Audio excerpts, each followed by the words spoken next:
Alright, working on this 2014 Dodge Charger. I'm going to be showing you how to replace the starter on here. So first thing we're going to do is go ahead and get it up on ramps. Now we're going to need to make sure this is completely cooled off, exhaust and everything, before we go in here and do any work. Went ahead and shocked the rear tire.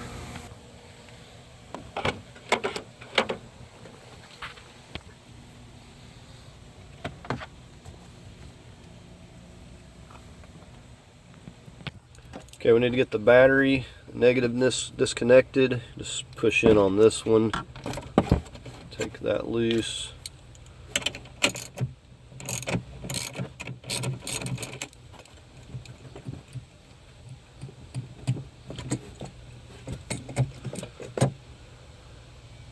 Okay, now to be able to better show you anything and get under here and move around, I have went a step further. I put a jack stand right here on this cross member on this side, and I just took my jack back there and lifted it up a little bit more to allow me to kind of like show up in here a little better. This may not be necessary as long as you got it on ramps. You know, I have done it that way. It's a little bit more tight in there, so if you want to do this, you can, but I've got it supported here. I'm just going to get the ramp out of the way so I can get under here and kind of better show you.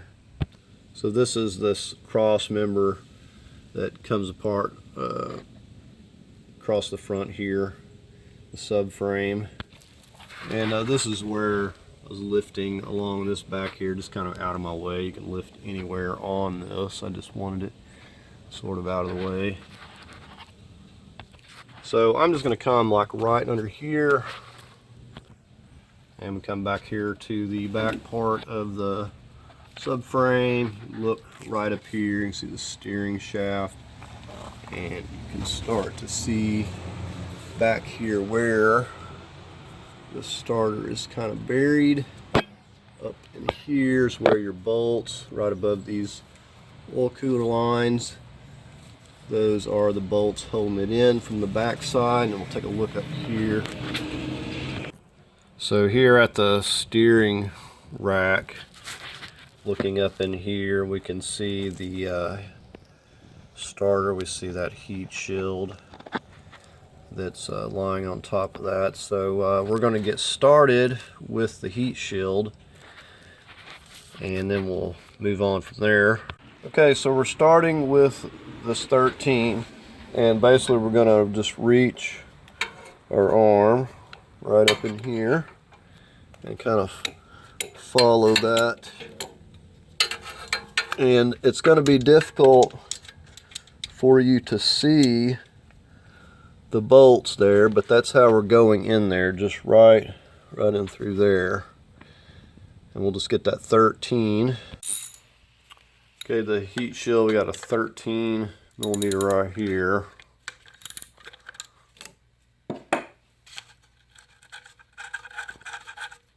That can simply just be loosened up. This is a 15.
A 13 millimeter.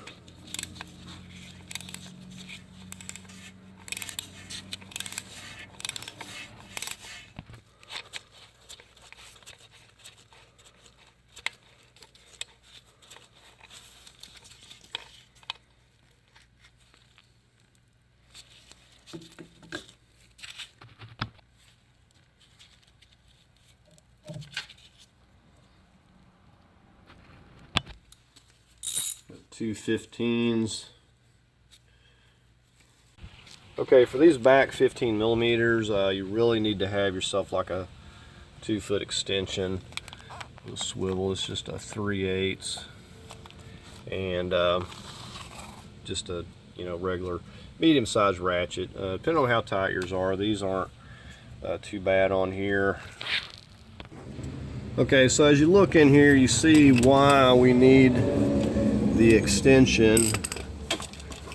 We have to, and the swivel, we have to go up here. We got these lines, and then we got to go up here and get to this one. So we need this extension to get it back here out away from this stuff. It just makes it a lot easier. Not saying that you couldn't get it with a shorter extension, but this is probably the easiest way that I can find to get these. Alright, so let's get the top one here.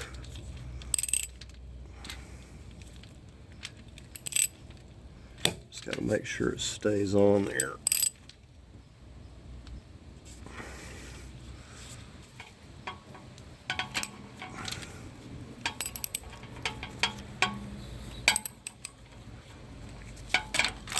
Alright, got it moving. This swivel's not wanting to cooperate with me though.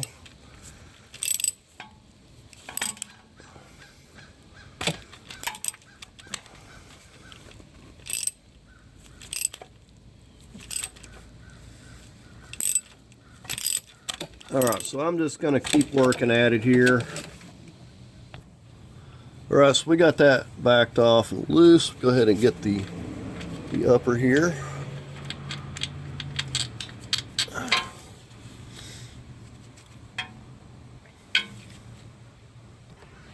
Alright, now we're on the lower one here.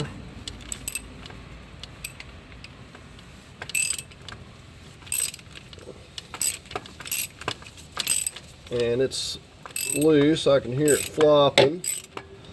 I don't think it's going to go too far, but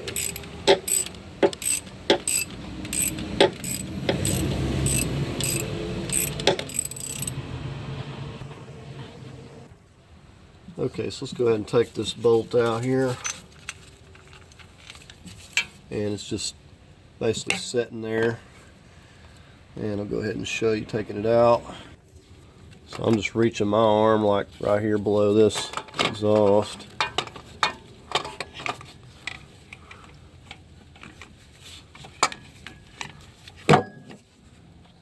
Okay, now before we can get this starter out of here, we're going to have to take this steering shaft out of the way temporarily.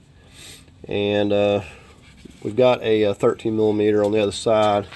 So we'll hop over there and get that loose. Now it's going to be pretty tight, so may need a little bit of a cheater bar to get it going at first. So here's where we take it loose. See that 13 millimeter. I got a paint mark just to kind of, it does have a slot. It only goes on there a certain way. It's kind of a rectangle shape, whatever, and it locks it on there, but I just like to put a mark. But basically when you take it loose, don't be spinning it or anything. So you can see I'm just on this side using my slim profile ratchet here, 13 millimeter. So we just have to take this completely out. It will not come off there till you get the bolt completely out. And once I got it loose, I can switch over to a smaller ratchet here, so it's coming pretty easily.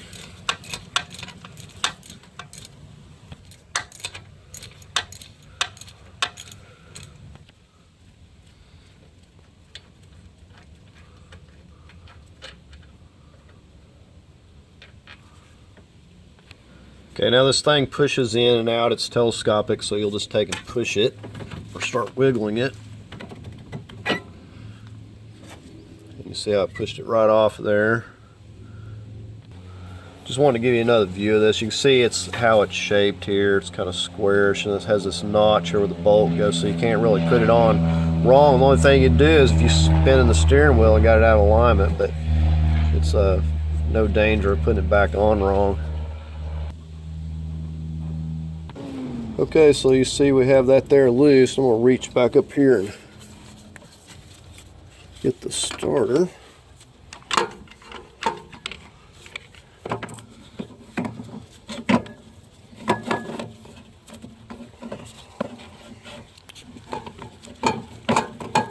Now this will come out of here, I promise. I'm just not doing it right.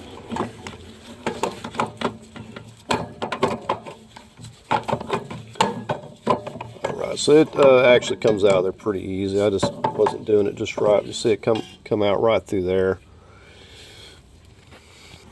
Alright, so when you get your replacement, we're just going to go back in here the same way.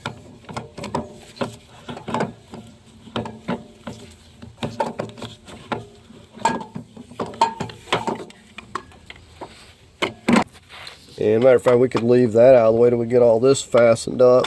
But like I said, you can easily reach up here and get this starter back into place.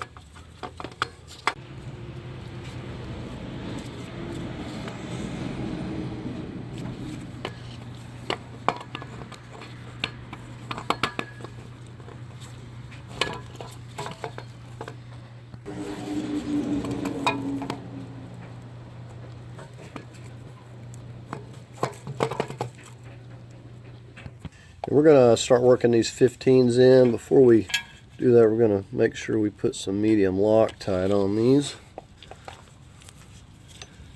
And we'll just start getting these in place. Now to get that bolt lined up initially, it helps to kind of reach around with your hand and wiggle the starter a little bit. Because you may be sitting there turning it thinking that it's going in place and it's just doing nothing but spinning and not even lined up. So I just like to do that to get it started initially, and then we'll go ahead and get the lower one. Again, a little bit of medium Loctite on there. Usually once that top one's lined up, this one will go in place no problem. Basically just get them started by hand so you don't cross thread anything. So I'm just going to get these both snug back down, and then we're going to get the torque wrench and torque them. Alright, so when you're torquing with this swivel, it can be aggravating, but you basically have to get one hand up here while you're supporting the torque wrench. So basically holding the socket on and then getting down here and doing this one-handed kind of to get it to click. So, but it'll try to pop off sometimes.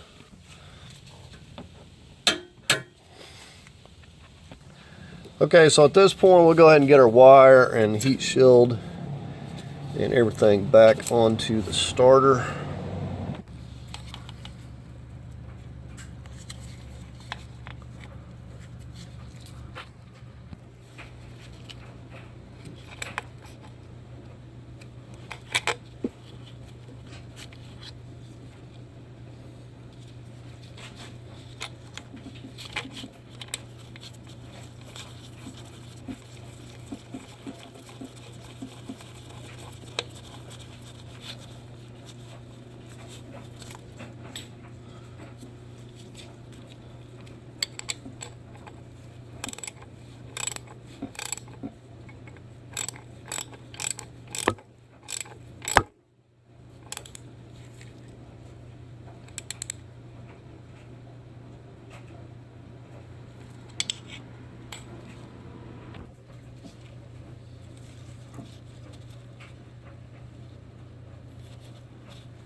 This one I'm just going to snug up. I'm not going to torque it.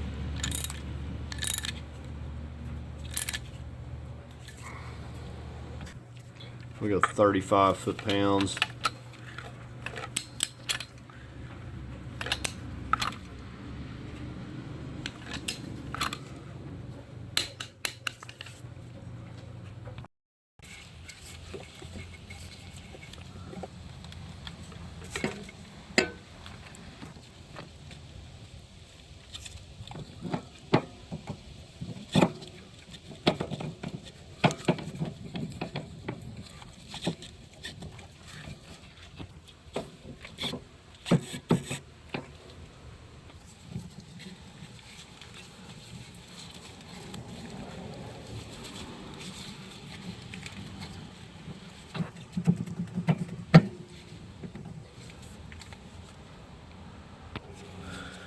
I'm going to be using high strength Loctite on here.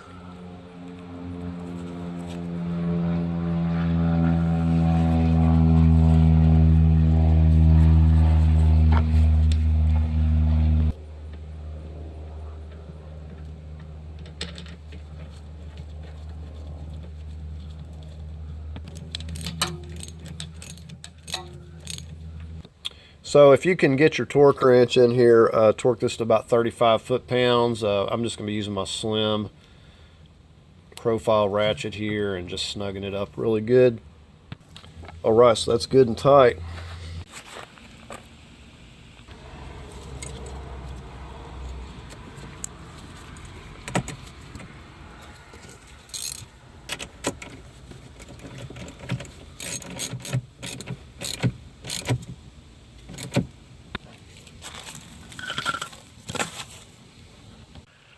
Alright, so as you can see, it's not too difficult to remove this starter. There's way worse. The most difficult would probably be removing the 15s that are back holding the starter on, just because there's so much cooler lines and everything in the way there. Just you have to use a swivel and get in there with an extension. But it's not too bad. Removing that steering column piece there's like nothing to that, and then putting that back, so it's not a big deal. So I hope you found the video helpful. If you did, give it a thumbs up. As always, I invite you to subscribe, and thanks for watching.